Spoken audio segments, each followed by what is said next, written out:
मणिपुर धूं कर कर जल रहा है और साफ तौर पर इस पे सत्ता पक्ष कुछ बोलता नहीं दिखाई दे रहा है।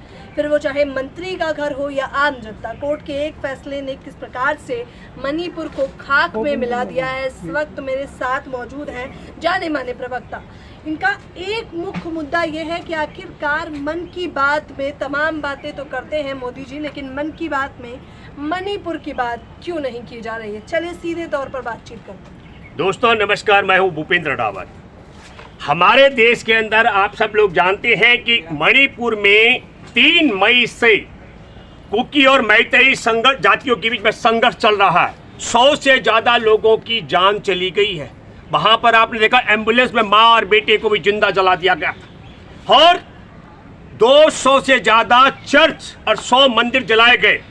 नरेंद्र मोदी के मन की बात अभी करके गए अमेरिका। कहा कि मैं महीने के आखिर में बोलता हूं, लेकिन वह 18 जून को इसलिए बोल गए ताकि वहां महीने के आखिरी रविवार को अमेरिका में रहेंगे, रास्ते में रहेंगे, बोल नहीं पाएंगे। 3 दिवसीय यात्रा है।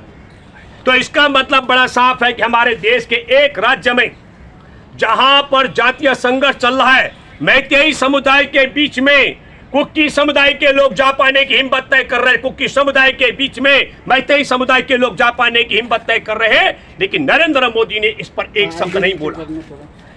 मैं ये कहना चाहता हूं दावे के साथ में कि हमारे देश के अंदर नरेंद्र मोदी अमित शाह को गुजरात और गुजरातियों से जितना प्यार है, यकीनी तौर पर मैं दावे से कह सकता हूं कि देश के दूसरे हिस्से से और दूसरे हिस्से के नागरिकों से उतनी ही नफरत है। ये बात मैं इसलिए कह रहा हूं कि 6 जून को जो बिप्रोजाए अभी 140 की रफ्तार से तूफान आया, वहां पर उसके अंदर आप समझ लीजिएगा 17 तारीख को हवाई सर्वेक्षण भी किया देश के गृह मंत्री ने।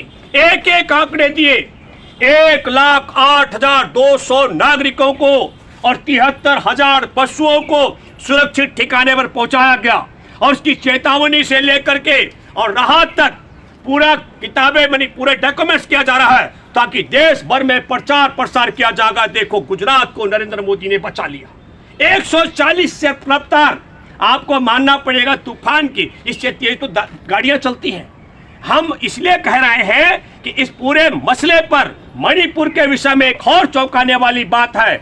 यूनाइटेड कुकी लिबरेशन फ्रंट के जो अध्यक्ष हैं हाओ किप, उन्होंने दावा किया कि 2017 के विधानसभा चुनाव को जीतने के लिए हेमंत बिस्वा शर्मा और राम माधव जो भाजपा का नेता है, इन दोनों ने कुकी उग्रवादी संगठन से मदद की थी चुनाव जीतने के लिए। यह दावा स्वयं यूनाइटेड लिबरेशन फ्रंट का अध्यक्ष कर रहा है। इस पर इसीलिए नरेंद्र मोदी मौन है। लेकिन मैं आपको बताना चाहता हूं, कहीं के देश के जिस तरीके से कहीं हिंदू और मुसलमान कराते हैं, कहीं जाट और नॉन जाट कराते हैं, कहीं जाति संघर्ष, मणिपुर को ठीक ऐसी आग में झोंक लिया। 2017 में जिस विद्रोही गुट के समर्थन से मणिपुर में चुनाव जीते गए, उनका दावा है कि उनके हर प्रभाव क्षेत्र में भाजपा को बढ़त मिली है। और आज मैतेई और कुकी समुदाय एक दूसरे के खून के प्यासे हो गए, उनको उन्हीं के हाथ पर छोड़ दिया। वहां पर 40,000 जवान उतार दिए गए, लेकिन तब भी मंत्री से लेकर विधायकों के घर आवास सुरक्षित नहीं है। ऐसी दशा में उसको पहुंचा दिया है। और तब हम ये कहना चाहते हैं आपके माध्यम से कि बहुत बड़ा दावा किया गया भाई 3400 गांव में बिजली काटी गई थी जब इसका आया बिप्रोजाए जो आने वाला था तूफान, उसको लेकर के, और फिर उसमें 1600 गांव में तत्काल बिजली लगाने के बाकी गांव में अमित शाह ने कहा तत्काल बिजली की आपूर्ति कर दी जाएगी। पूरा देश और दुनिया जानना चाहता है कि मणिपुर के जो जातीय संघर्ष चल रहा है कुकी और मैतेई के बीच में, उसके लिए क्या कर रहे हैं। मोदी भारत छोड़ करके अमेरिका चले गए जैसे देश में कुछ हो ही नहीं रहा हो। ये बात मैं इसलिए कहना चाहता हूं, जो मैंने कहा देश के प्रति और देश के गुजरातियों के प्रति और गैर गुजरातियों के प्रति, मैं एक बड़ा उदाहरण आपको देता हूं। आप सबको मालूम है कि जब कोरोना काल में पहली बार ताली बजा करके नरेंद्र मोदी ने देश में ताला बंद किया था, हम सब लोग जानते हैं कि देश को 24 मार्च को तालाबंदी कर दी गई थी। लेकिन मैं आपको बताता हूं देश के करोड़ों करोड़ मजदूर जो सड़कों पर पैदल चल रहे थे वो पुलिस की लाठियां झेल रहे थे, लेकिन 1800 गुजराती जो उत्तराखंड के हरिद्वार में फंसे हुए थे उनके लिए उत्तराखंड परिवहन निगम की बसें लगाई गई और उन्हें गुजरात पहुंचाया गया।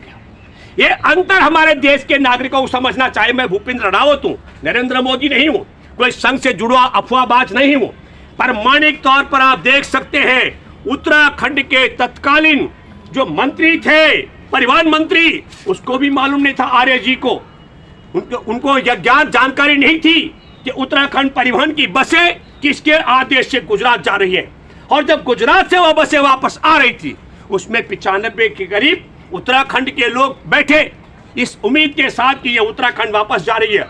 उनसे मोटा किराया भी लिया गया, लेकिन रास्ते में इनकी सरकार थी, हरियाणा बॉर्डर पर देर रात को उन्हें उतारा गया, पीटा गया। सोचिए और समझिए, ये मैं अंतर आपको बता रहा हूं।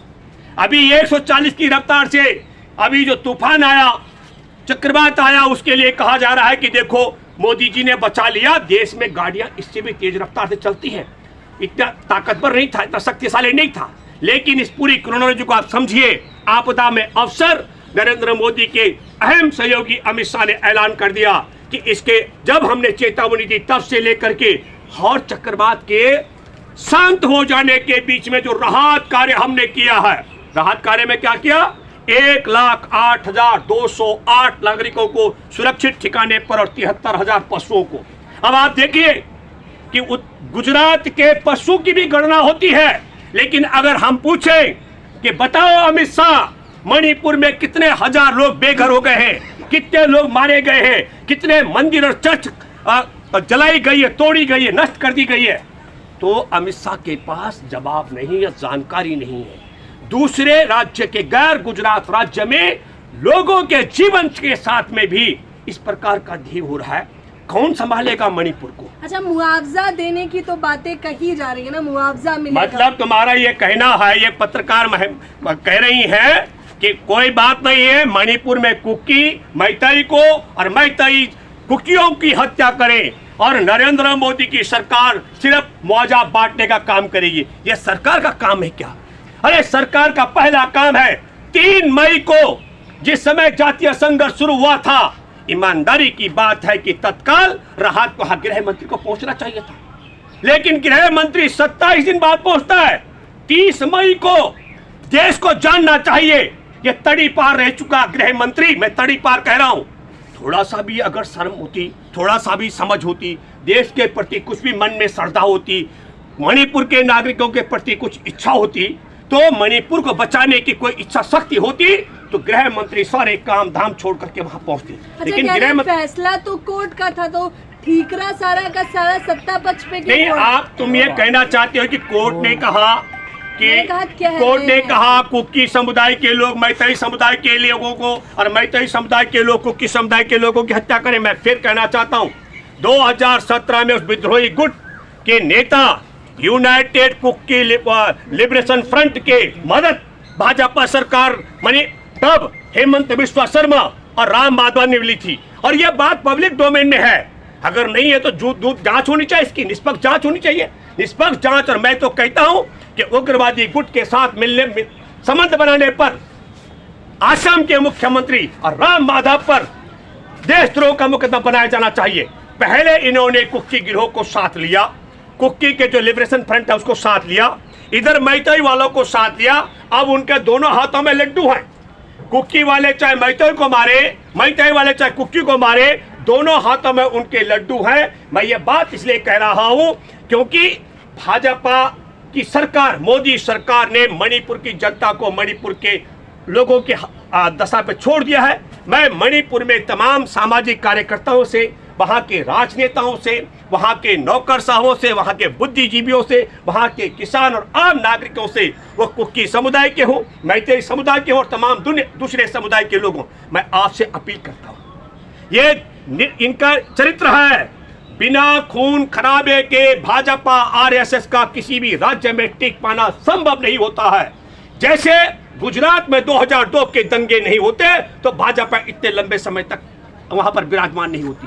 पश्चिमी उत्तर प्रदेश में अगर जाट और मुसलमानों का इन्होंने दंगा नहीं कराया होता तो उत्तर प्रदेश में भाजपा लगातार वापस नहीं आ रही होती। अच्छा, आप कहना मैं चाहते ये हैं आम जनता ये इतनी समझदार नहीं है कि इन दंगों को समझे और वोट ना दे? देखिए, बार बार भाजपा को क्यों लाया जाता अरे है? भाजपा का ही काम है, ये मेरा काम नहीं है। 2002 के दंगे अरे भाई 2002 के दंगे हो, उसी प्रकार जैसे हरियाणा में आपने देखा जाट और नॉन जाट का, उसमें भी देखिए अभी पहलवान बेटियों का भी मसला चल रहा है, उसमें भी गणना की जा रही है कि जाट बेटियों का बनी पहलवान बेटियों के पक्ष में निर्णय लेने से और उनके खिलाफ जाने से जाट मतदाता कितना रुष्ट और खुश होगा, और इसी प्रकार बिरजाभूषण शरण सिंह के खिलाफ एक्शन लेने से राजपूतों में या उसको बचा देने से राजपूतों से कितनी संपत्ति ली जाएगी। मैं कह रहा हूं, तुम सवाल पहले थोड़ा समझिए। मणिपुर के तमाम नागरिकों से मैं अपील करता हूं, इनका चरित्र है, इतिहास है इनका खून खराबे पर, बगैर खून खराबे के ये राजपाट को कायम नहीं रख सकते हैं। और उसी की परिणति है